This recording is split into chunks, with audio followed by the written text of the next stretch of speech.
नमस्कार, स्वागत है आप सभी दर्शकों का एक बार फिर से आरके हिमाचल न्यूज पर। मैं हूं रमन राणा आपके साथ। सबसे पहले मैं दर्शकों को बता दूं कि आज हमारे यहाँ पर जो मुख्य अतिथि पधारे हैं श्री राजेश पठानिया जी हमारे साथ यहाँ पर बैठे हुए हैं। बहुत अच्छे एक समाज सेवक हैं। सबसे पहले सर स्वागत है आपका हमारे चैनल पर। आपसे सबसे पहले बात करेंगे सर कि जो फोर लाइन का मुद्दा है, हमारा जो नूरपुर विधानसभा का बात कर ले या हिमाचल की बात करें या पूरे डिस्ट्रिक्ट की बात करें, इस पर आप थोड़ा सा स्पष्टीकरण दें कि कहाँ से आपने कब से ये मुद्दा जो शुरू किया था। काफी आपने अनशन भी इसके लिए काफी लंबा चौड़ा, शायद लगभग 10 दिन का अनशन आपने किया था। सबसे पहले तो आप सॉरी 17 दिन। तो सबसे पहले तो आप इस पर थोड़ा सा प्रकाश डालेंगे।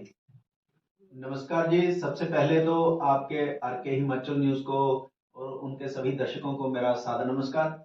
और मेरा नाम राजेश पठानिया, जैसा कि अभी आपने बताया। तो मैं आपको बताऊं कि ये मुद्दा हमारे लिए कोई नया नहीं था। हमने 2015 में एक बार एक खबर सुनी कि हिमाचल में फोर लेन बनने जा रहा है। तो तत्कालीन सांसद माननीय शांता कुमार जी ने ये न्यूज दी थी। शायद 15 दिसंबर 2015 की बात है।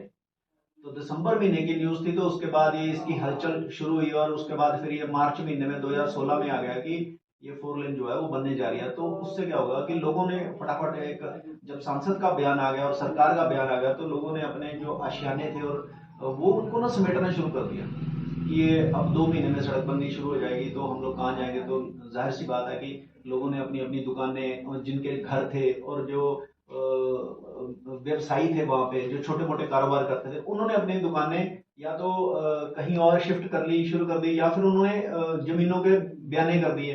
और जो उनके पास जो उनके जो जमा पूंजी थी वो उन्होंने उसमें देनी शुरू कर दी, उससे उन्होंने इन्वेस्टमेंट कर दी। और वो फिर 16 से चला चला चला और ये 2-3 महीने में हर बार न्यूज आ जाए, परंतु फोर लेन का कार्य शुरू ना हो। जिससे क्या हुआ कि जो लोग थे वो अपनी जो जमा पूंजी थी उनको अनावश्यक वो खर्च कर बैठे। और वो धीरे धीरे उन्होंने, कईयों ने तो लोन उठा लिए। अब जिन्होंने लोन उठाए वो बैंकों में धीरे धीरे वो अपनी जमा पूंजी जमा करवाते रहे। और जब बैंकों का साल 2 साल में खत्म हो गया तो उन्होंने इस मंशा से ये उठाया था लोन की, कल को सरकार हमें मुआवजा देगी तो हम लोग भर देंगे। तो एकदम से जब सड़क से किनारे उठेंगे तो कहाँ जाएंगे। तो वो जो उन्होंने अपना जो बैंक से वो धीरे धीरे धीरे धीरे उन्होंने किया, तो बैंक से करप्ट होने लगे लोग। और स्थिति ये आ गई कि लोगों को नोटिस आए, कुरकुरी के नोटिस आए। और उनके जो थे जो क्रिमिनल केसेस, उनके ऊपर 138 के बहुत सारे केसेस जो थे वो नूरपुर में चलने शुरू हो गए और लोग त्राही त्राही करने लगे। इतने में लोकसभा के इलेक्शन आ गए 2019 में। 2019 में जब ये इलेक्शन आए तो तत्कालीन भूतल एवं परिवहन मंत्री माननीय नितिन गडकरी जी वो आए। उन्होंने इस जो पहला पैकेज था पठानकोट मंडी का, कंडवाल से लेकर सियूनी तक का, इसका उन्होंने विधिवत शिलान्यास कर दिया। जब शिलान्यास एक केंद्रीय मंत्री ने आकर करा तो लोगों में आस जगी कि अब ये कार्य जो है वो शुरू हो जाएगा। तब तक इसकी कोई नोटिफिकेशन नहीं होती, केवल समाचार पत्रों में इसको सुनने को मिलता था। और जैसे ही वो इलेक्शन हुए, हिमाचल की चारों सीटें जो थी वो भाजपा ने जीती। और जैसे ही सरकार 30 मई को बनी है दिल्ली में भाजपा की, तो सर 1 जून को ऑर्डर आ गए कि इस परियोजना को बंद कर दिया गया और इसको ठंडे बस्ते में डाल दिया गया। तो हमारे जो 3781 जो 4000 के करीब जो परिवार थे, वो उनका जो था वो मोरल एकदम डाउन हुआ। और 2 लोग, अब यकीन नहीं मानेंगे, उनको हार्ट अटैक हुआ और वो चल बसे। तो हम लोग बहुत आहत हुए। और इसका जवाब अब कौन दे। मैं माननीय तत्कालीन एसडीएम साहब से मिला कि ये क्या हुआ, कि ऐसा ही हुआ कि इसको बंद कर दिया। बोले कि हाँ बंद कर दिया। तो लोग मतलब बर्बाद हो चुके थे तब तक।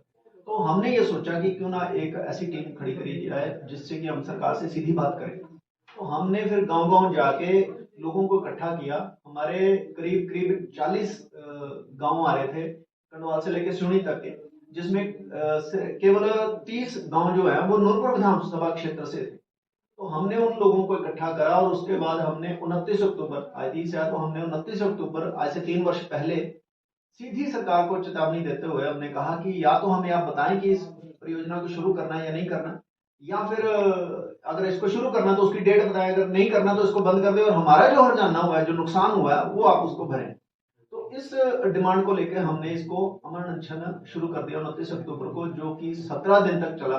और उस अनशन के दौरान जो भाजपा सरकार थी, उन्होंने हमारा जो साथ था वो बिल्कुल मतलब एक उन्होंने हाथ खींच लिए, और उनको लग रहा था कि ये हमारे जनता है ही नहीं है। उन्होंने हमें कभी नहीं पूछा इसके लिए, और हम लगातार इसको मीडिया में इसको चिट्ठियों के माध्यम से हम लोग लगातार प्रधानमंत्री जी को लिख रहे थे, लगातार हम माननीय मुख्यमंत्री जी को लिख रहे थे, लगातार हम अपने विधायक को लिख रहे थे। परंतु हमने नूरपुर चौबान मैदान में हमने यह अमर अनशन रखा था, पर वहां पे विधायक ने एक बार भी वहां पे पांव नहीं डाला और ना ही हमारी सुध ली। और ये अनशन जब चलते चलते चलते अपने अंतिम चरण में, और तब हमें लग रहा था कि सरकार हमारी शायद बलि ले लेगी, परंतु 17वें दिन सरकार को हम पर दया आई और माननीय डीसी श्रीमान प्रजापति जी वो आए, राकेश प्रजापति जी, और उन्होंने मेरा जो है वो जूस पिलाकर अनशन तोड़वाया, और हमारे जो समस्याएं थी उनको उन्होंने माना, और वो एक हमें डेफर लेटर दिया जिसका हमें बहुत फायदा हुआ। और उसके बाद ये फिर आप मानते हैं कि उन्होंने कहा कि ये अगली फरवरी मार्च में ये काम शुरू हो जाएगा।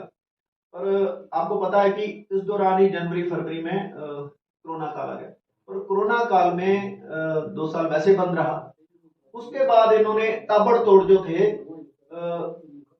अपने अवार्ड निकालने शुरू करे, और अवार्ड का मैं आपको बताऊं कि एक 2017 में इन्होंने नोटिफिकेशन जानबूझकर निकाली, और वो नोटिफिकेशन जो थी वो 31 मार्च से पहले निकाली, ताकि हमारे जो रेट थे वो बिल्कुल एक निम्न स्तर के लिए जाए, ताकि जनता को जो है वो मुआवजा न देना पड़े।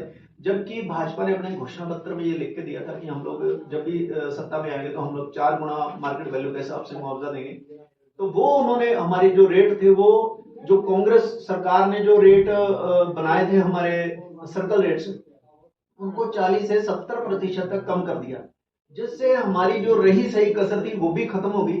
और आप यकीन नहीं मानेंगे कि नूरपुर में 55 रुपए स्क्वायर मीटर के हिसाब से भी जमीन के पैसे दिए सरकार ने, और वो लोग रो रहे हैं, चिल्ला रहे हैं। हमने लगातार घेराव किए, हमने हजारों चिट्ठियां लिखी, हमने हजारों बार प्रदर्शन किए, हमने कितने मेमोरेंडम दिए हमें याद भी नहीं है, परंतु सरकार के कानों पर जू नहीं रहेगी। और लगातार हमें उन्होंने कभी सीधे तौर पे हमें मना भी नहीं किया, और वो हर बार कोई ना कोई नया बहाना, कभी सब कमेटियां बना के, कभी कैबिनेट की बैठक में लेंगे, कभी हम सोचेंगे, तो ये करते करते 5 वर्ष व्यतीत कर दिए। अभी हाल ही में हम उनकी लास्ट कैबिनेट बैठक तक भी हम इंतजार करते लगे रहे कि शायद उनको कोई हमारे ऊपर दया आ जाए, परंतु ऐसा नहीं हुआ। और उसके बाद हमने ये फैसला किया कि भाजपा सरकार जो है ये जनता के हित के लिए काम नहीं कर रही है, और इस पिछले 5 वर्षों में जमकर करप्शन हुआ, जमकर भ्रष्टाचार हुआ, जनता ने की त्राही त्राही हो गई, और उनकी सुनवाई कहीं नहीं थी। हम अपनी बात करें तो यहाँ आप माने कि ये लोकतंत्र है, और यहाँ जनता की सुनवाई प्रायोरिटी बेस पे होनी चाहिए। आपके 15 से 20 हजार लोग जो थे वो प्रभावित है, और वो आपको चिट्ठियां लिख रहे हैं, तो उनकी सुनवाई हो रही है। और सबसे बड़ी बात कि हमें समझ ही नहीं, हमें पता ही नहीं है कि हम शिकायत कहाँ करें। हमारी नूरपुर की जनता को ये नहीं पता है कि अगर सरकार आपके साथ करप्शन करती है, सरकार आपके पास धोखा करती है, तो आपने कहाँ जाना है। तो इन चीजों को ध्यान में रखते हुए एक जो 5 वर्ष बाद जो हम अपने लिए अपना भविष्य चुनते हैं, उसको ध्यान में रखते हुए दोबारा इलेक्शन आए, तो हमने इस बार तय किया कि हम ये भाजपा सरकार का साथ तो नहीं देंगे इस बार। सीधा प्रश्न करेंगे राजेश पठानिया जी आपसे। आप हिमाचल लोक प्रदेश मानवाधिकार पार्टी के अध्यक्ष भी रहे हैं, इसके साथ आप पार्टी के आप संगठन मंत्री भी रहे हैं नूरपुर से। आपने वहां से इस्तीफा दिया, लोक पार्टी के अध्यक्ष आप अभी भी हैं। अभी हाल ही में पिछले दिनों आपने कांग्रेस पार्टी को ज्वाइन किया है, प्रेस कॉन्फ्रेंस करके आपने बकायदा इस पार्टी को ज्वाइन किया था। मैं आपसे सीधा प्रश्न करूंगा कि ऐसे आपकी कौन सी सहमति है, सहमतियों पर आपके जो प्रश्न कुछ आपके थे जिन पर की सहमति बन पाई है, जो आपकी आम आदमी पार्टी के साथ नहीं बन पाई जहां से आपने इस्तीफा दिया, या बीजेपी के साथ आपकी सहमति नहीं बन पाई क्योंकि जो 4 लेन का मुद्दा है उसको लेकर आपकी सहमति नहीं बन पाई, कांग्रेस के साथ आपके ऐसी कौन से मुद्दों पर जो है वो सहमति बनी है? देखिए, सबसे पहले मैं आम आदमी पार्टी की बात करूं तो 3-4 महीने पहले उन्होंने कहा कि हम लोग आपको इलेक्शन लड़वाएंगे और आप एक चेहरा है नूरपुर से, तो आप हमारी पार्टी ज्वाइन करें। तो ठीक है, हमने वो ज्वाइन करी और उनका प्रचार प्रसार किया, पर लास्ट तक हमें ये पता नहीं चला कि वो क्या करने वाले हैं। ना तो उनका कोई शीर्ष नेतृत्व हमसे संपर्क करता था, तो हम अपने लेवल पे कर रहे थे। और जब उन्होंने लास्ट में वो टिकट चेंज कर दी तो हमें नहीं पता कि हमने आपको पता है कि जब आप आज अजय महाजन जी या निका जी या और कोई प्रत्याशी हैं तो उनको पता है कि उनके उनके जो वर्कर हैं वो 1 साल से उनका प्रचार प्रसार करें, तो हमें पता ही नहीं था। तो जब आप 15 दिन पहले आपको कैंडिडेट देंगे तो दिक्कत हो जाती है। तो इसलिए मुझे लगा नहीं कि ये भरोसा ज्यादा करना चाहिए और अपना समय भी बर्बाद करना चाहिए, तो इसलिए मैंने वहां से छोड़ा।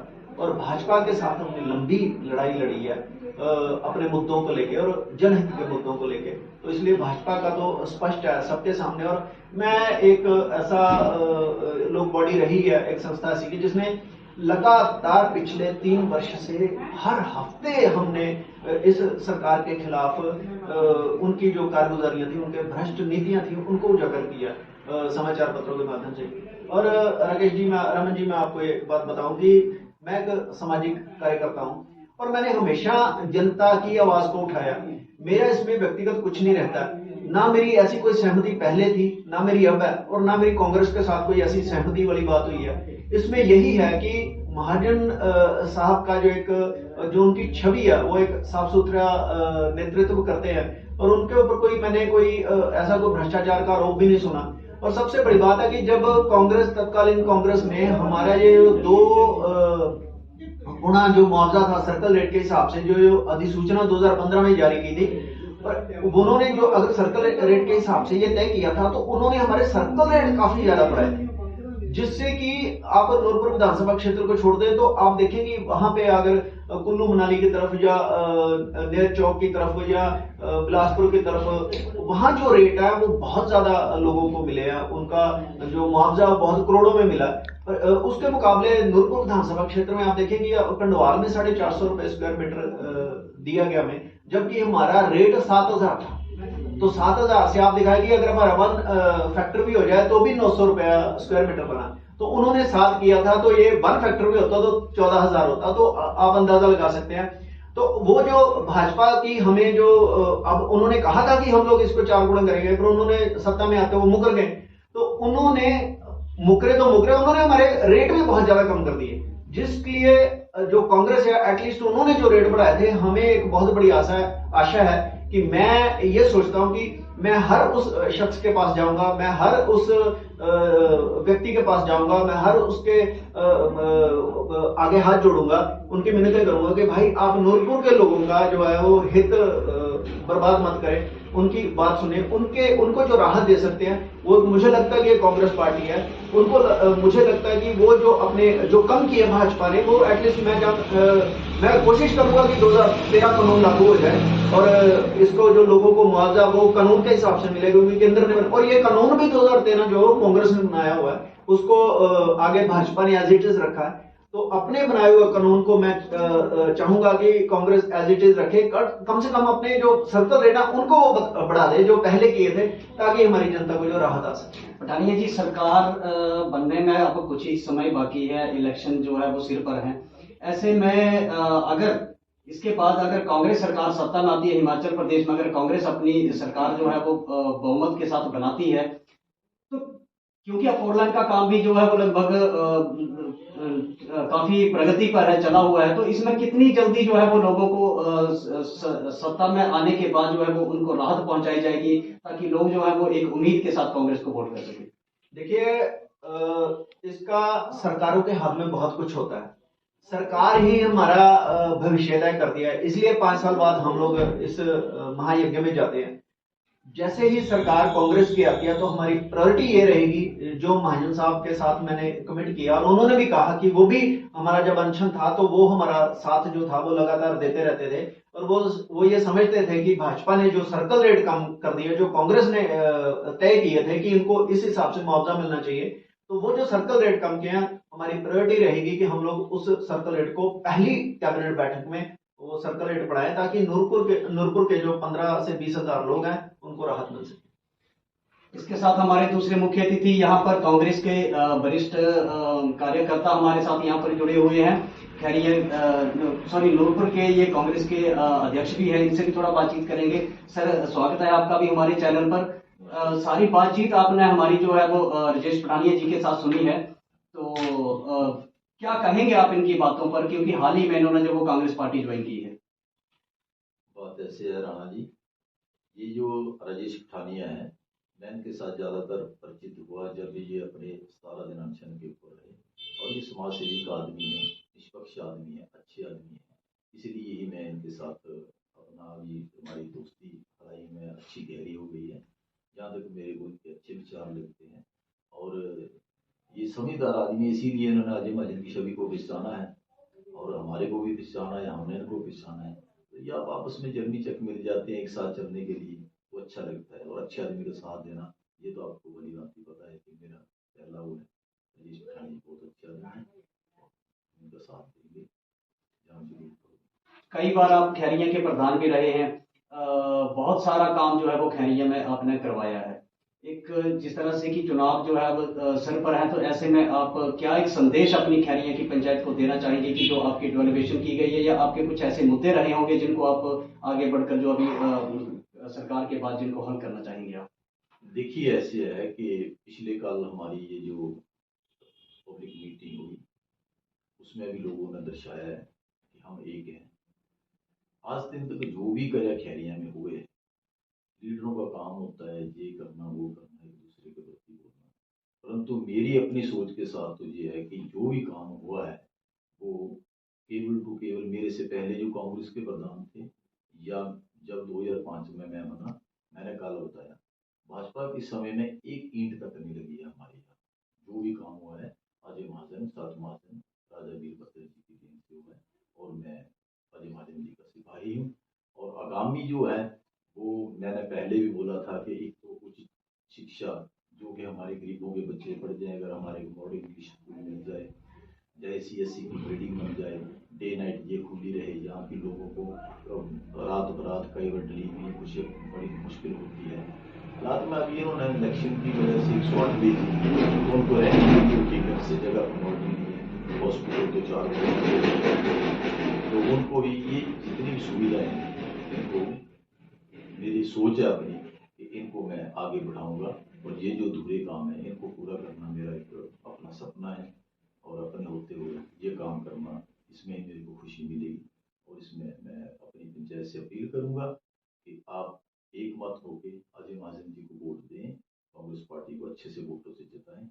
कितना काम कर सकता हूँ ये फिर कार्यकर्ता के ऊपर डिपेंड होता है, और मैं ज़्यादा से ज़्यादा काम अजय महाजन जी से करूँगा। धन्यवाद प्रधान जी। पहले भी एक बार अपने सोशल मीडिया अकाउंट से भी बोला था कि लोग जो है, मैं आपसे भी ये रिक्वेस्ट करूंगा कि आप एक मंच पे इन सबको बुलाएं, ताकि वो अपनी अपनी कार्यकुशलता दिखाएं, उनका विजन क्या है, वो नूरपुर के लोगों के बारे में क्या सोचते हैं, उनकी आने वाली प्लान क्या है, वो आगे नूरपुर को किस तरफ लेके जाना चाहते हैं। देखिए आपने कहा कि इसकी तरफ से आपके समर्थक हैं, जो पर्सनल आपके कुछ फैन फॉलोवर हैं, क्या उनके लिए एक अपील आप करना चाहेंगे? नहीं, बिल्कुल जी, मैंने पिछले कल एक सोशल मीडिया पे अपील भी डाली, और मैं दोबारा आपके माध्यम से भी एक अपील करना चाहता हूँ कि इस बार कृपया 4 लेन जो प्रभावित है, जो हमारे 15 से 20 हजार लोग हैं, जो कंडवाल से लेके जो भेड़गढ़ तक जो हमारी विधानसभा क्षेत्र है, उसके सभी 4 लेन पीड़ितों से मेरी करबद्ध निवेदन है कि वो कृपया केवल और केवल अजय महाजन जी को वोट करें, ताकि हमारा जो आने वाला भविष्य है वो सुधर सके। और अगर फिर भी मैं ये बोल के चलूंगा कि अगर कोई भी 4 लेन पीड़ित अगर इस बार भाजपा को वोट करता है, तो वो अपने आने वाली पीढ़ियों का दुश्मन है, वो अपने बच्चों का हित नहीं चाहता है, वो अपने बच्चों के नुकसान कराना चाहता है, और अपने बच्चों के फ्यूचर के लिए, अपने बच्चों के भविष्य के लिए आप कृपया अजय महाजन और कांग्रेस को सपोर्ट करें। धन्यवाद राजेश जी और प्रधान जी, बहुत बहुत शुक्रिया आपका, आप यहाँ पर पधारे। आप देख रहे थे RK हिमाचल न्यूज। यहाँ की जो तमाम जो बातचीत है वो हमने जनता के सामने रखी है, पब्लिक के सामने रखी है, और एक बहुत बड़ी जो डिमांड यहाँ से राजेश पठानिया जी ने भी रखी है, और मैं भी अपने चैनल के माध्यम से यहाँ पर जितने भी प्रत्याशी हैं मैं उन सभी से एक अपील करूंगा, एक तिथि सुनिश्चित करें, एक समय सुनिश्चित करें, एक स्थान सुनिश्चित करें और सभी प्रत्याशी अपने अपने विजन के साथ, जहां पर नूरपुर की जनता भी बैठी हो, जहां पर सारी मीडिया भी बैठी हो, अपने विजन के साथ एक लाइव डिबेट करें, मीडिया के प्रश्नों के जवाब दें और जनता के जो प्रश्न है उनका जवाब दें। धन्यवाद। जय हिंद। वंदे मातरम।